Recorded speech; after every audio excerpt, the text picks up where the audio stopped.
Hello friends, அகில் real estate நான் உங்கள் பிரச்சனை தென்காசி மாவட்டம் பண்பொழியிலேருந்து வடகரை செல்லக்கூடிய தார் ரோட்டு மேலே இந்த இடம் தாங்க பார்க்க வந்திருக்கோம். இது 50 சென்ட் 100 அடி ரோடு பேஸில் 50 சென்ட். இந்த பக்கம் பார்த்திங்கன்னா அப்படியே பண்பொழி செல்லக்கூடிய சாலை மேலே ஒரு 100 அடி ரோடு பேஸில் நீங்கள் ஒரு பல்க்கு போடணுன்னா போட்டுக்கலாம். அப்படி அருமையான இடம் பாருங்க.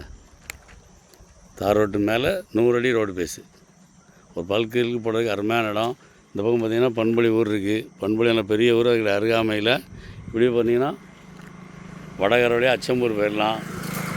நல்லா தார் ரோடு பேஸில் 100 அடி இருக்குது. பல்க்கு போடுறதுக்கு அருமையான இடங்க. இந்த இடம் தேவைன்னா இடம் பிடிச்சிருந்தா நம்பருக்கு கால் பண்ணுங்கள். நேராக பார்ட்டியை கூப்பிட்டு போகிறேன். பார்ட்டி சென்ட்டுக்கு 4 லட்ச ரூபா கேட்குறாரு. வாங்க, நம்ம டேரெக்டாக பார்ட்டி தான். பார்ட்டி உட்காந்து பேசி கூட கம்மியாக எடுத்துறேன். வாங்க, டேரெக்டாக வாங்க. பல்க்கு போட இடம் வேணும்னா நம்பருக்கு கால் பண்ணுங்கள். நேராக ஓனர்கிட்ட கூப்பிட்டு போகிறேன். ஓனர் உட்காந்து பேசி நம்மளை கம்மியாக எடுத்துறேன். நன்றி. உங்கள் வீடியோ பிடிச்சிருந்துச்சுன்னா லைக் பண்ணுங்கள், ஷேர் பண்ணுங்கள், மறக்காமல் சப்ஸ்கிரைப் பண்ணிடுங்க. பக்கத்தில் இருக்க பெல் பட்டனை டான்னு அமைக்கிடுங்க. இதே மாதிரி நிறைய வீடியோ எங்கள் சேனலில் இருக்குது, அதை பாருங்கள்.